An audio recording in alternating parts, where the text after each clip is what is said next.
Hi, Kareeb here. You're watching GK. Let me ask you a very important question. When it comes to sports, whether it be a ball-related sport, an Olympic sport, or even a motorsport, what game do you either think of or have an association to? For me, the first thing that pops up in my mind, and this is pretty obvious, football. No, not the one associated with guns and capitalism. I'm talking about the one I Show Speed constantly fiends over. But my first ever true experience with sports based video games goes back to around the late 2010s when a cousin from Britain, who was staying over at the time, showed me a certain video game. That game was Football Manager 2017.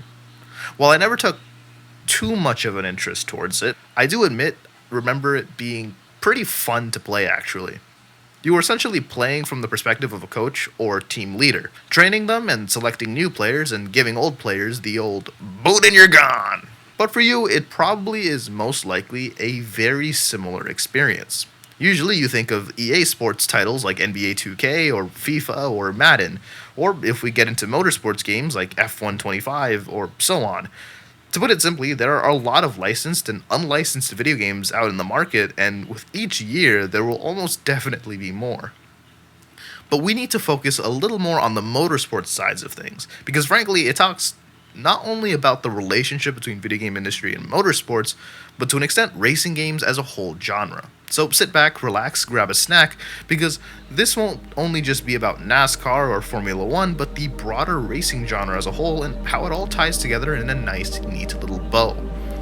This isn't just NASCAR, this is racing video games as a whole.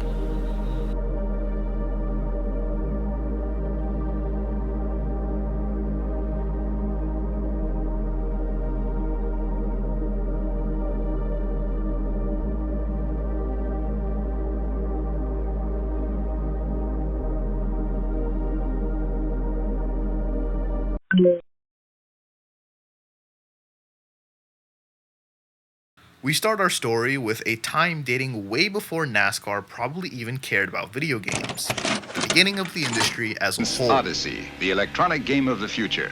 Odyssey easily attaches to any brand TV, black and white or color, to create a closed-circuit electronic playground. The 70s saw a bit of a Wild West in terms of the world of video games, where every single game was basically either this or whatever these games were. Of course, with this much experimentation in the field, there led many trailblazers, some in a more literal sense. In 1973, the first ever racing game was developed by Atari, known simply as Atari Space Race, a two-player game where whoever made it to the other side of the screen won.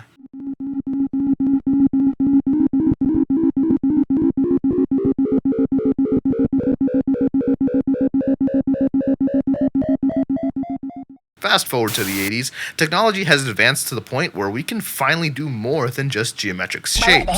We can have scrolling screens and 8-bit figurines blasting down the racetrack.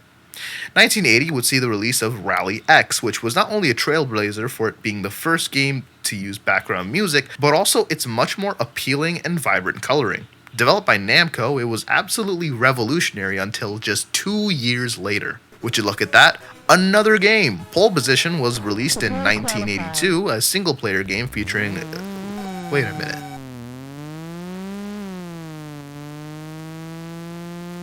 Unironically, from this point on, real racing and video games would end up becoming intertwined in this way, one way, or another.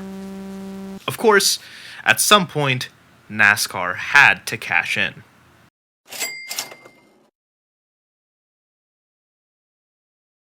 In 1984, the same season that Terry Labonte placed first place in the Winston Cup Grand National standings, there was also a certain game release from a certain game developer, Cosme, for the Commodore 64 and Atari 8-bit computer. The game was about what you'd expect from something released before Nintendo had to step in to clean up shop. Funnily enough, both this game and the next one were never even officially licensed by NASCAR themselves. But yeah, the game is just kind of mid.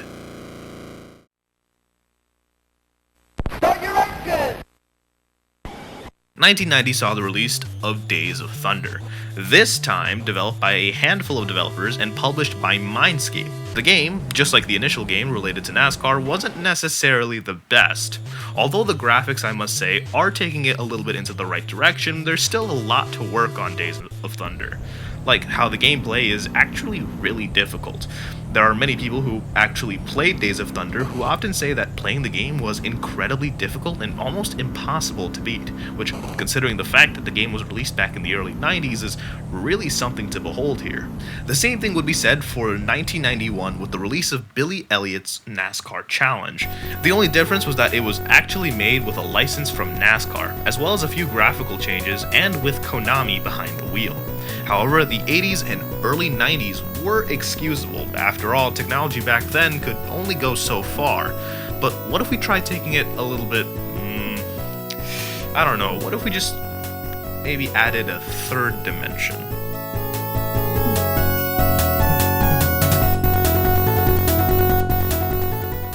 In the 1960s, the first ever computer-made animation was finally created by Edward E. Zajac. Sorry if I mispronounced that name. Although it was simply a simulation of what was basically gravitational forces, it proved that CGI, though in its primitive stages, was truly possible. In 1963, what was basically the first 3D modeling software was made by a man by the name of Ivan Sutherland. As time went on, 3D technology found itself being used in more than just fancy demonstrations of scientific and technological concepts. It was being used by automotive companies to develop cars and, to an extent, even began going into aerospace to train future pilots. And of course, once they started appearing in those industries, it was only a matter of time before they would make their debut into the video gaming industry. In 1994, a small company by the name of Papyrus Design Group would begin work on what was innovative for its time: a NASCAR game with 3D graphics. Finally, instead of the flat 8-bit models, we were met with beautiful 3D graphics. But what the hell? Today's standards are obviously on a whole different level compared to the 90s, but to see NASCAR race cars in a 3D shape was something revolutionary and was a signal to the world that times are a-changin'. The game would make its debut in 1994 for the DOS and Macintosh PC, and then release a while later for the PlayStation 1 in 1996. To put it simply, this game was a beast.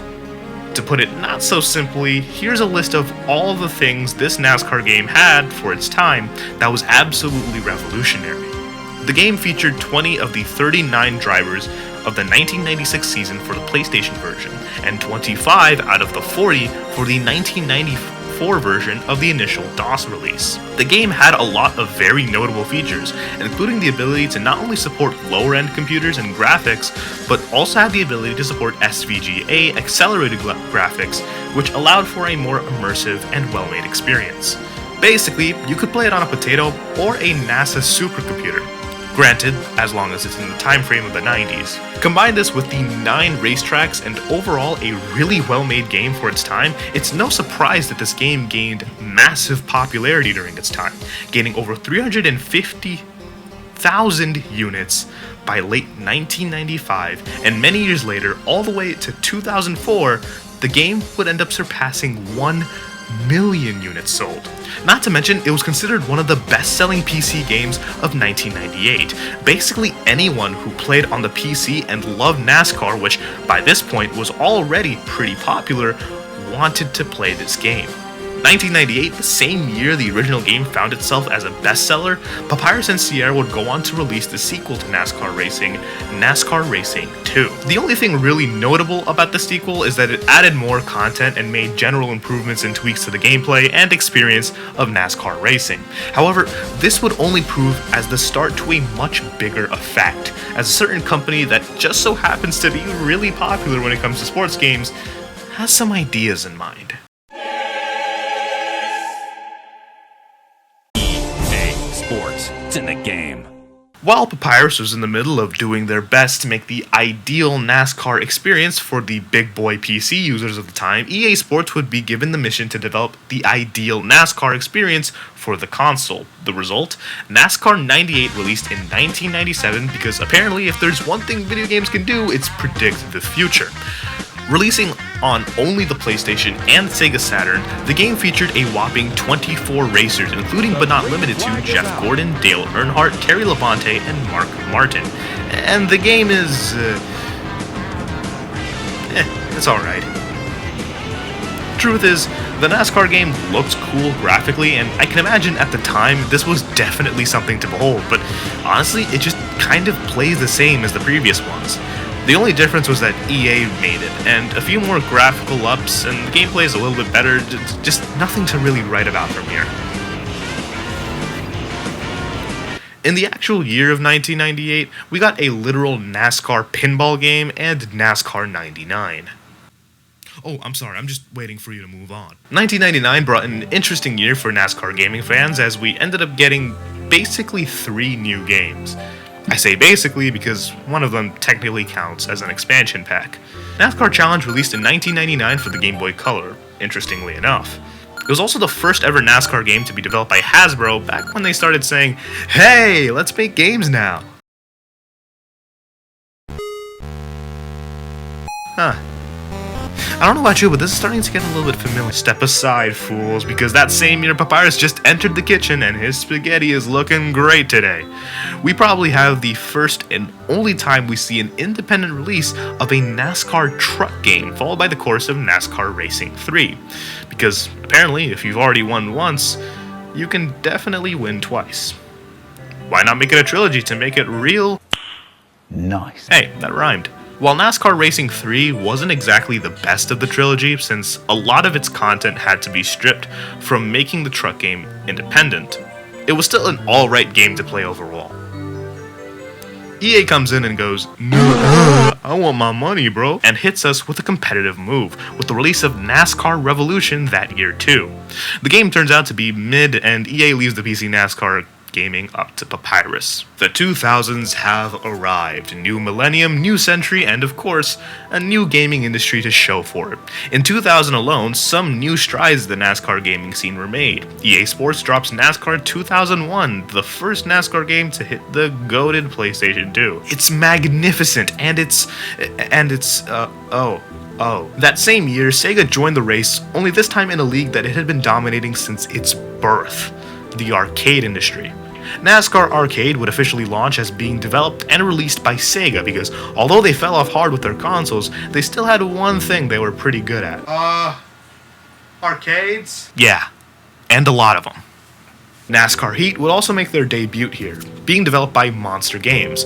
Although the release was mediocre at best due to the fact that it launched on the PlayStation 1, PC, and Game Boy, it still managed to be pretty alright. EA would finally also make their last goodbyes to simulation-based racing with the launch of NASCAR Rumble, which was basically Mario Kart if the karts were replaced with Fords, Chevys, Toyotas, and the characters were replaced with middle-aged American men. Okay. So, I have something to say really quick before we continue on, and that is that NASCAR in video game history is nothing short of massive. If I were to go through every single game, I'd be looking like Doctor Strange in Avengers Endgame, looking like I just got hit in the head with a battering ram. So, to keep it short and to the point, we're just going to name all the NASCAR games and briefly talk about some of the important ones, okay? Okay. 2001 has Papyrus cooking in the kitchen yet again with NASCAR Racing 4. And now, we're talking about getting to some serious business. EA also takes this as a chance to start their new NASCAR Thunder series, which I do own a game of actually. In 2002, we got Dirt to Daytona, which was actually the first NASCAR game that basically allowed you to work your way up the leagues, like as if you were trying to get a rank in Marvel Rivals. Then we get hit with Papyrus, again feeding us some nice NASCAR Racing 2002. Which was actually peak sim racing, except for the fact that, just like LeBron, Papyrus just decided to hit him with another one. Here go 2 more for y'all. Yeah. Oh hey, look, it's the NASCAR game that inspired this video. That's really cool. NASCAR Racing 2003 season is probably hands down the goated NASCAR game, and the reason for that being not only the fact that the game is actually really fun as a vanilla game, but because it's just so moddable that you can basically make it into a completely different racing game. It's basically the Gmod of NASCAR games. And if you don't get it, respectfully, I don't care if my watch time depletes. Love the freaking video. NASCAR Thunder 2004 would also be one of the best console NASCAR games in existence. Then we got hit with another one, NASCAR 2005, Chase for the Cup. finally adding more and developing a real good ranking system. Then we got NASCAR 06, Total Team Control, followed by NASCAR Sim Racing, the first and only EA-based NASCAR PC sim racing game, and the only NASCAR sim racing game for a decade. NASCAR 07 pops in and hits them with the disconnect from server. EA Sports NASCAR Racing is a decent arcade game that comes out, and then kaboom, NASCAR 08 comes in, and crowd goes mid. NASCAR 09 comes out, and it's alright, but they do the EA Sports and NASCAR relationship kind of dirty here. They made their last game a straight-up Mario Kart ripoff. I know you see the Wii logo in the corner. Shame on you, EA. No wonder why people have been dunking on your ass forever. Days of Thunder gets an arcade remake, which had more content on the PlayStation 3 than the Xbox 360. For honestly no clear reason. It doesn't matter, it was still kind of... NASCAR, the game 2011, and NASCAR Unleashed are now released with a new husband by the name of Technics and Activision. I probably really butchered that name for some reason. Also, don't ask why there are two of them. Don't ask why they would make a handful of NASCAR games up until NASCAR 2014. In between that, NASCAR also launched their first ever mobile game, NASCAR Redline, which was basically a downgraded career mode. NASCAR 15 would see it as the last game made by Technics before they would unfortunately have a divorce, with the game itself honestly being nothing much of a placeholder for... oh dear God. Monster Games and DMI would launch NASCAR Heat Evolution in 2016, and oh boy was the launch terrible. With buggy online play to terrible physics to lack of private lobbies, the game was nothing short of absolute booty. And for a game that was supposed to kick off the start of the PlayStation 4 and Xbox One era of gaming, things were not looking good at all. NASCAR Heat 2, while released a year later and slightly more better, definitely had a long way to go, but at least it took some elements from previous NASCAR games, like a progression of the NASCAR's Xfinity series to the big leagues, as well as taking elements from NASCAR 09 and Dirt to Daytona. With the launch of NASCAR Heat Mobile, DMI would change their name to 704 Games, and from there they would stick with that name. The game itself isn't anything to write home about, however. NASCAR Rush would release in 2017. Just think of those runner games like Subway Surfers, but with NASCAR. Yeah, that's basically what it was. NASCAR Heat 3 dropped about a year later, and it took some more elements from Dirt to Daytona, like a fictional dirt series, while also adding a little more depth, like some of the earlier NASCAR games. NASCAR Heat 4 was a much better improvement, however the online mode was still missing a few good parts. It had a noticeable improvement in its single-player campaign, however. However, things would only go downhill starting 2020, as NASCAR Heat 5 was a pretty mediocre addition to the franchise. None could prepare, however, for the big disappointment that came just a year later with... For starters, we need to explain exactly why this was as disappointing as they come. The game was being developed by the reputable Motorsport Games and was going to be made on Unreal Engine, which meant that the game was definitely going to have a big budget and beautiful graphics. That's what everyone hoped, however, and when the game launched, it was something else. Game-breaking glitches, inability to turn off steering assist, broken pit stops and cautions. Despite the fact that this was supposed to be a game coming from a company with big pockets, this entire game was basically held together by hopes and prayers. Unfortunately, this would be the depressing end of NASCAR's run on the console, as from this point on, or at least as of researching this video, this is the only game available on the system.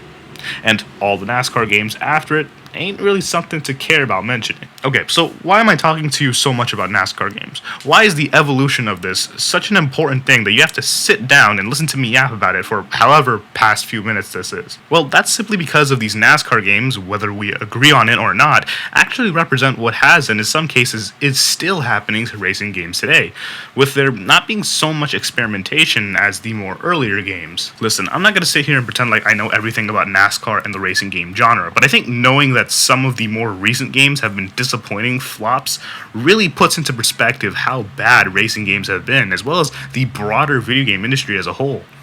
But that isn't to say that there aren't any enjoyable experiences with newer titles, or even if you're someone craving the classics. Emulators and retro consoles have gotten to a point where the bare minimum of having a disc or ROM file of a game is all you really need to start playing. While researching for this video, I played a lot of the older NASCAR titles, including the game that literally inspired this video in the first place, with some of them obviously being pretty dated, and others still feel like absolutely amazing experiences that if I was a kid back then, heck, even now as a teen, I find these games with a little bit of charm and effort put into them that you don't see nowadays. So, while of course you can always sit here and talk about whatever NASCAR game you grew up with, I think that what makes the golden era of NASCAR games isn't just the abundant content and fun gameplay, but also the ability to create wonderful and memorable moments. And that's what really brings the thunder to these games and brings them to life. The history of these games is a showcase and testament to how video games, technology, and entertainment has evolved and, along the way, created the childhoods and memories of millions of kids back then and today. And that, my friends, is the history of NASCAR games.